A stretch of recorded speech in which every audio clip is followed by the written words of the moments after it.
9वा दिवस 90 झाड या उक्तीप्रमाणे आज आपल्या सावित्रीपणात एक झाड लागते.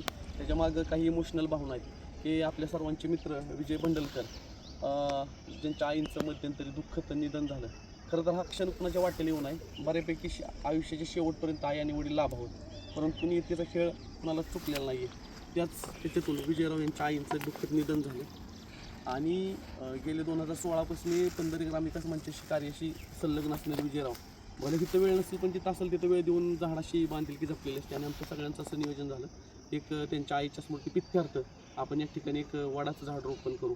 आणि आज रामप्रहारी विजयराव आले, त्यांचा पुतण्या या सगळी टीम आहे आणि त्यांच्या आईच्या स्मृतीप्रित्यर्थ एक झाड लागले, ज्याने की येणाऱ्या काळात जरी कालांतराने वेळ जातो, आपण विसरत जातो आपल्या मागच्या ह्याला थोडं वेळ काळ, परंतु ही झाड बघितल्याच्या नंतर नक्कीच त्यांना त्यांच्या आईची आठवण येईल आणि एक ममत्वाची भावना तिथं जागृत होईल.